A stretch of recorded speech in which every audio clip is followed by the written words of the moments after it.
So today, we're in Mark chapter 14.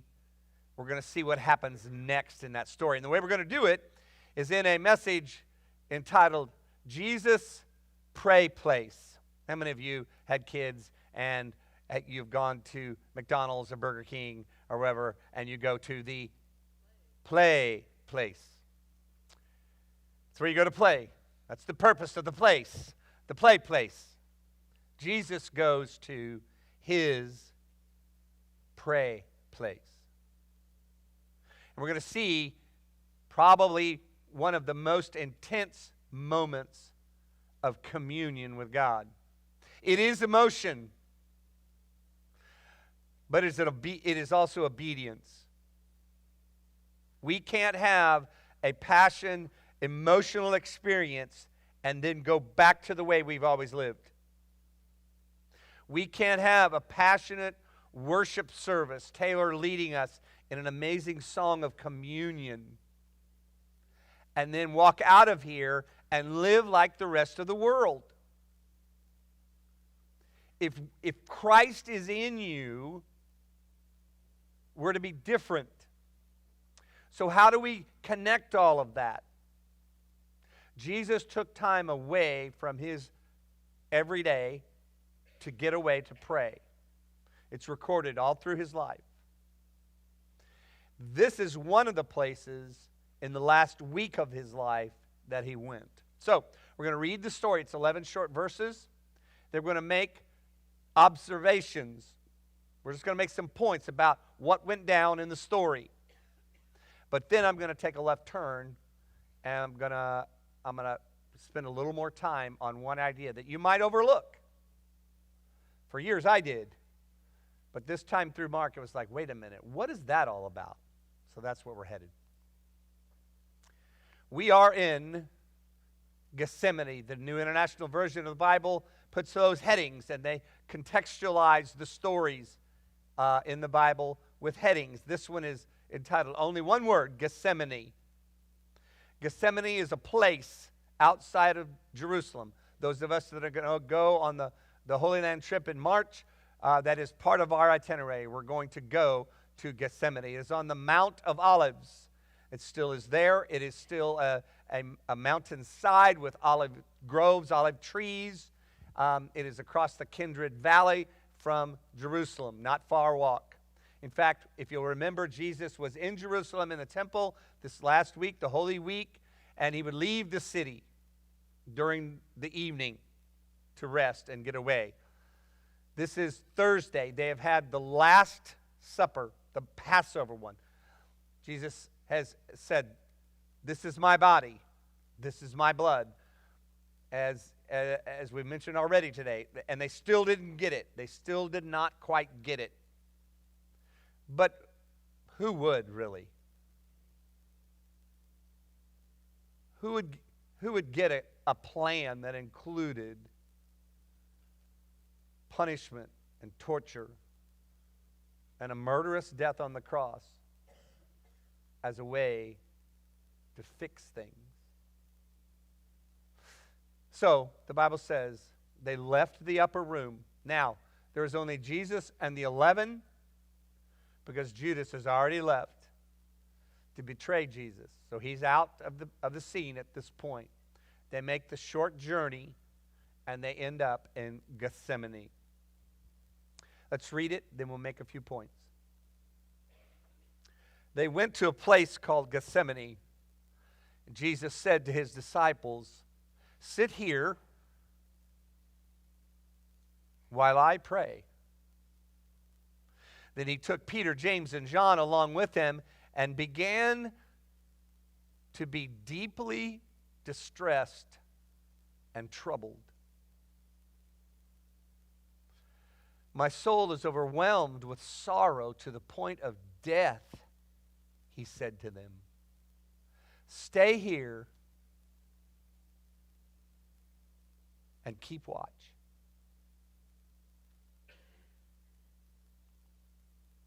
Going a little farther, he fell to the ground and prayed. If possible, the hour might pass from him. Abba, Father, he said, everything is possible for you. Take this cup from me, yet not what I will, but what you will. Then he returned to his disciples and found them sleeping. Simon, he said to Peter, are you asleep? Couldn't you keep watch for 1 hour? Watch and pray so that you will not fall into temptation. The spirit is willing, but the flesh is weak. Once more he went away and prayed the same thing.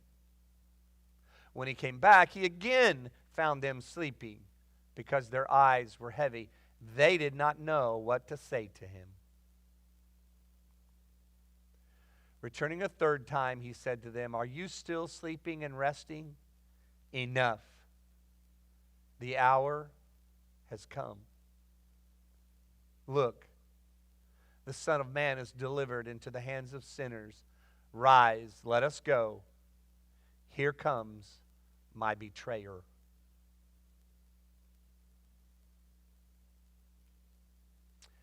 So if you were going to pull out the highlights of this story, what is the point? Why did Matthew, Mark, Luke, and even John in a different way record all of this? Not all the stories are recorded in all the Gospels. This is one of them. If your friend, your husband, wife, child, parent said, what's the point of that story where Jesus went to Gethsemane and prayed? What would you pull out of there? There's lots of things. Let's start with Gethsemane. First of all, the place. Gethsemane is a place. You can Google Earth it if you want to look at it from a satellite.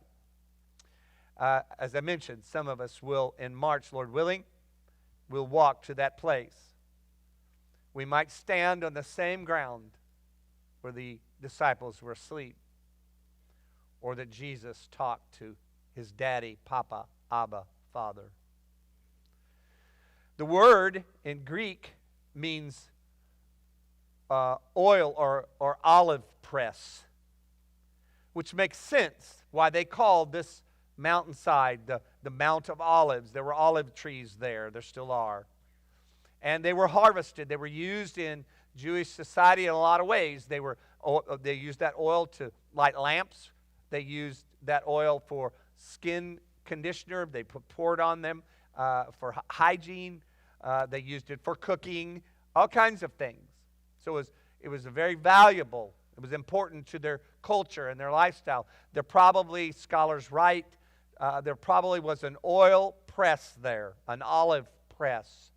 It was probably a big round 5 or 6 feet in circumference, in diameter, stone slab, maybe with sides, that they would dump the olives in, and it had a pivot point in the middle and another big stone which would be walked around by an animal or even a person, and that heavy stone would mash the olives. You would do something similar with grapes, not exactly, but similar.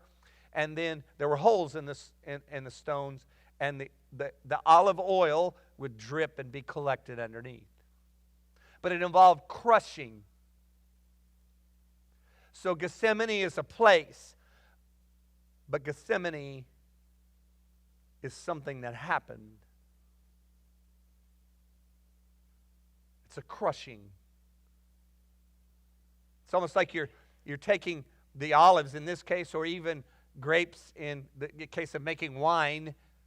You're just squeezing the life out of them.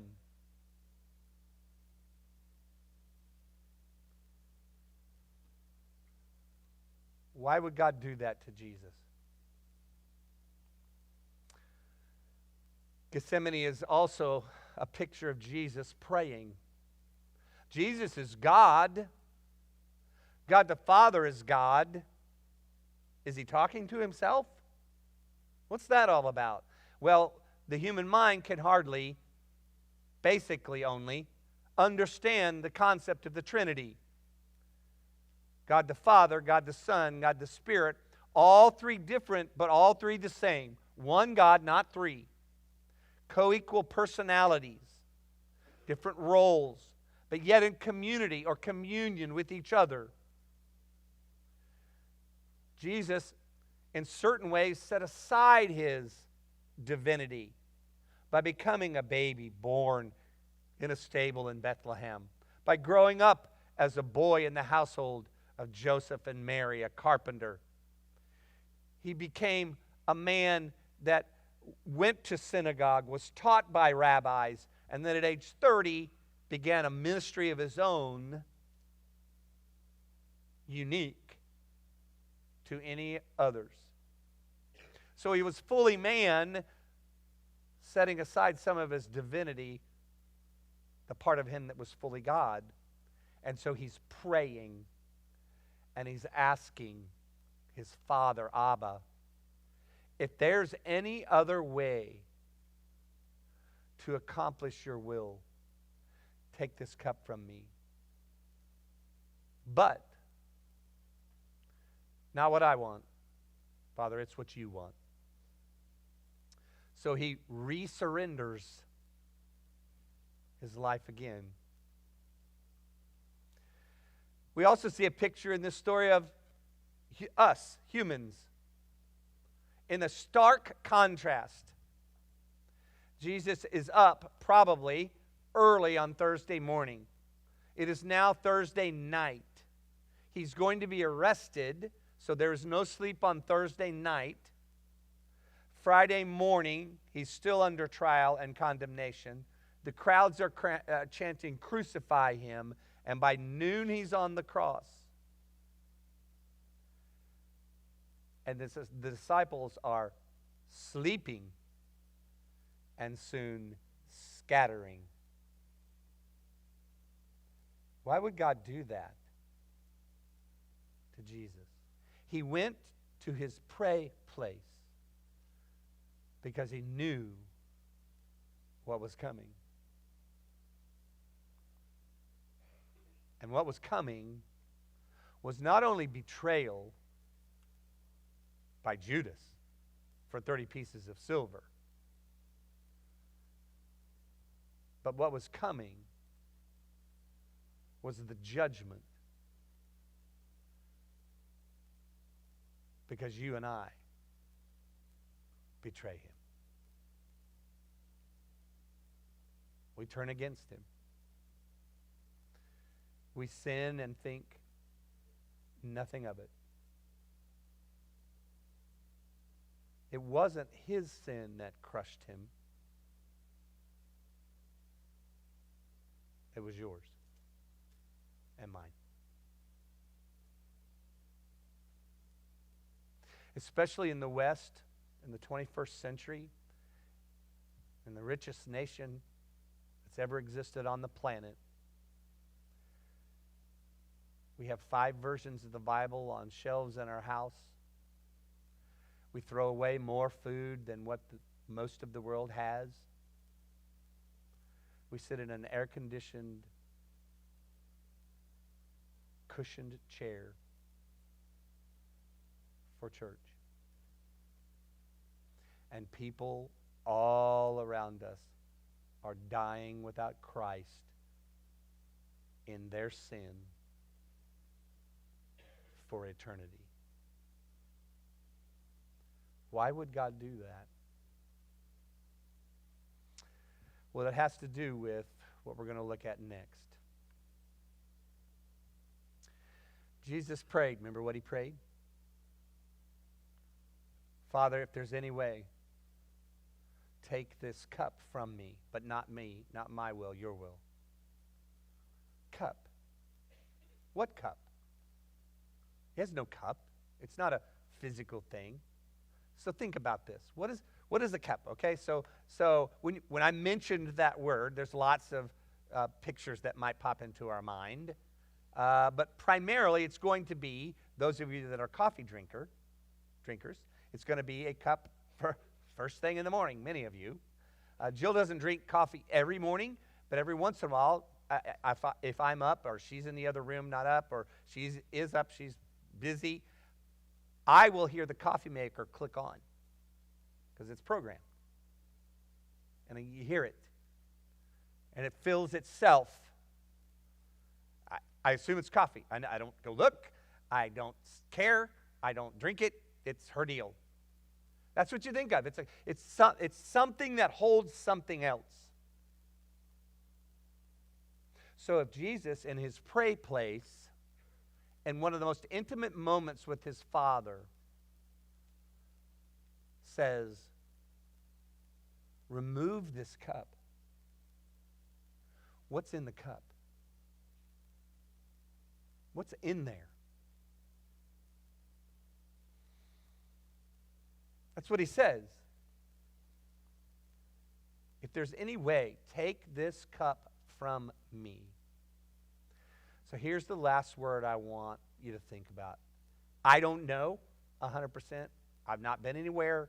I've not done anything. I don't have letters after my name. But I want to challenge you with this idea. What's in the cup is God's wrath. And we don't like to talk about that part of God.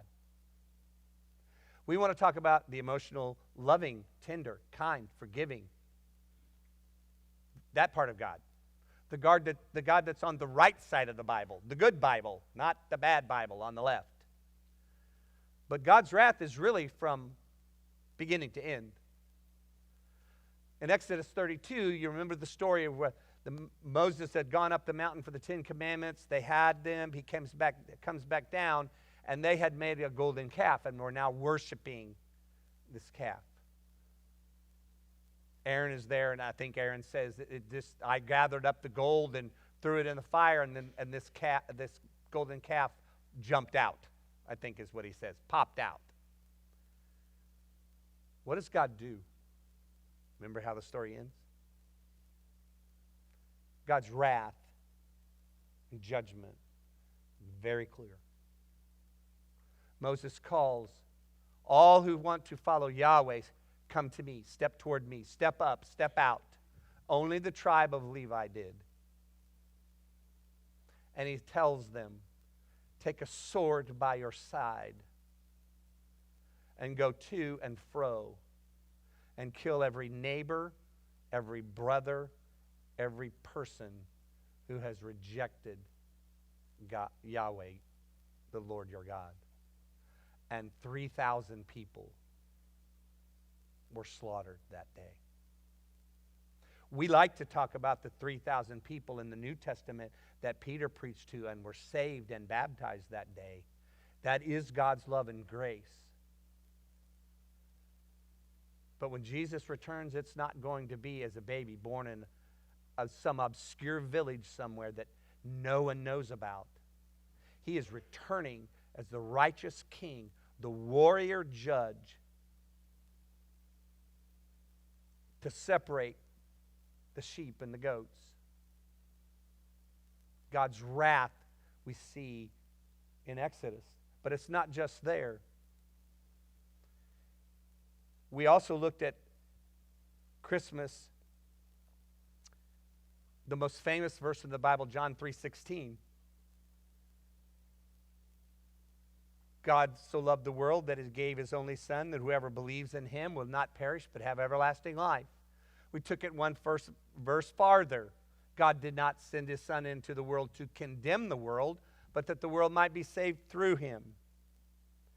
But if you continue to read the chapter and you go to the very last verse, verse 36, we see God's wrath again.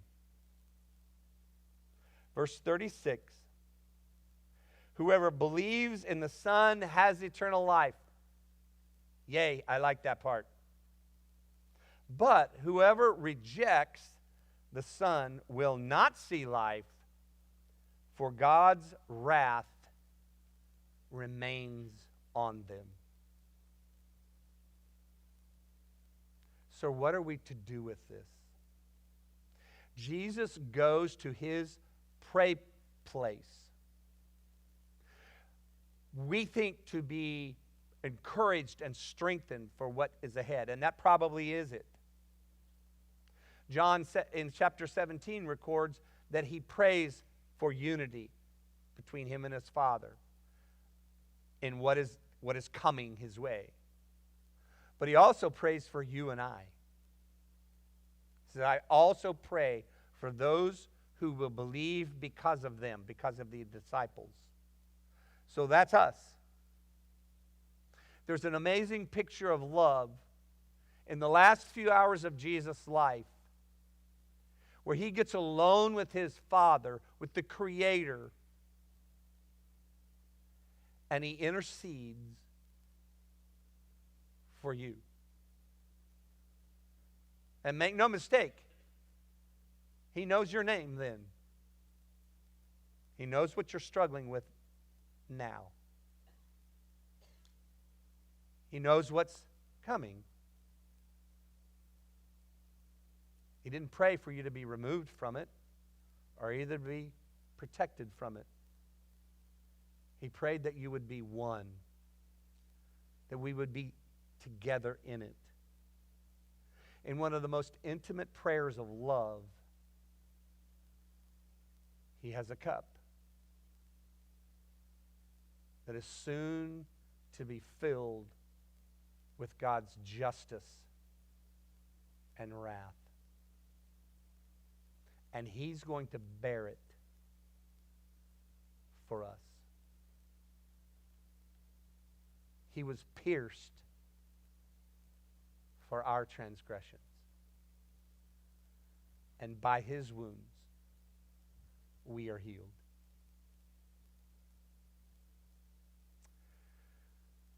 So, what's happening in the pray place? God is pouring into this cup his judgment. And he tells Jesus, no, this is the only way. So a man who lived a perfect life, never lusted, never lied, never was unfaithful, never was unkind. He was never selfish. He was never rude. He never let his anger control him. He worshiped his Father. He obeyed his Father. Lived a perfect, sinless life. And these are the last few moments we'll see in just a matter of hours that God the Father turns his back on God the Son. My God, why have you forsaken me? And it's because of what is happening in the pray place. It's because of what is in this cup. God is love, but God is just. We remember the love part, but he's just. If you reject Jesus, he will pour out his wrath on you. Sin will be paid for. Either Jesus pays for it, and you accept that in this verse, or you'll stand before him someday, and you'll pay for it. God's wrath, God's justice has to be. Who wants a judge that understands the criminal before him who raped and murdered, who says, yeah, I had a bad day, and a judge says, oh, you had a bad day? Okay, you're free to go. I'm a loving judge. I'm a forgiving judge. Okay, we'll let this one slide. No, that's no judge at all. We want justice. We need it. God is justice. So here's what happened.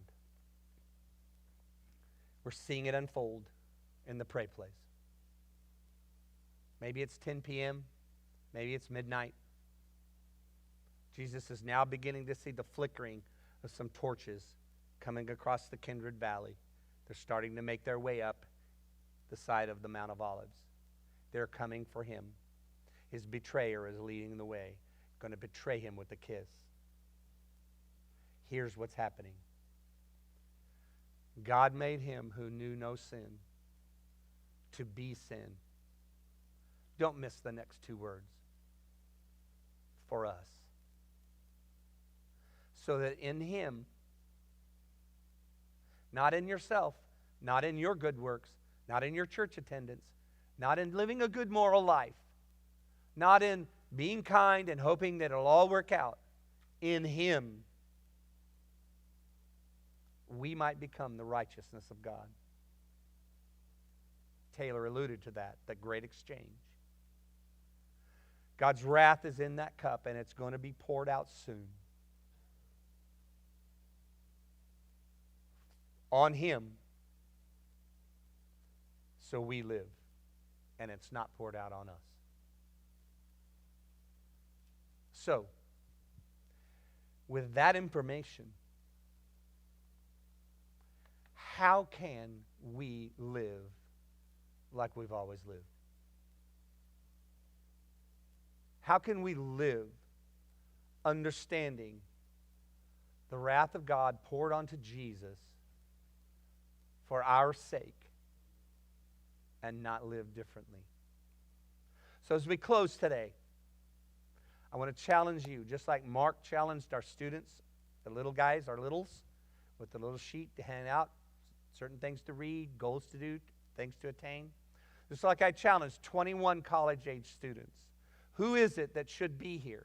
Who is it that you're going to bring? What is one thing that in 2022, because the wrath of God was diverted away from you, because you trust Jesus, it's diverted onto him. He was pierced for your transgressions, and by his wounds you are healed. What's one thing that you want to live different? Now, I understand about resolutions. Believe me, I don't do it anymore. But I do have a word. You saw it in the slideshow. Synergy. It's in John chapter 17. Synergy. Look it up, Ben. You got a phone. You can look it up. He had a funny look on his face there for a second. Basically, it means two things, two businesses, two teams, two people, two committees, two somethings coming together where two can do more than twice as much work as one. Sometimes it's a husband or wife. You know? That principle applies on everything except teenage boys. Okay? You've heard this phrase? Some of the old people in the room have. You got one boy, you got a boy. You got two boys, you got a half a boy. You got three boys together, you got no boys. That principle doesn't work with teenage boys.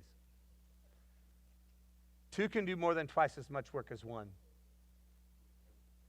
So it's not beyond me that 21 students have almost tripled by asking their friends. So what's one thing? Because Jesus took the wrath of God, what's one thing that you're going to do? Now, it may already been in your mind. You may have already thought about it. Like, I know exactly what I know. Maybe not. It's not clear yet. Pray about it. God will make it clear. He'll show you. And like Hunter says, when he says move, move. Don't argue with him. So that's what I want to pray for. If you know that thing, and if you would like to, send me a text. Here's my deal. Here's the one thing. Maybe you have to go to your pray place. Maybe the Spirit's already kind of told you that. What's one thing? Because wrath is not on you. That love motivates you to do something.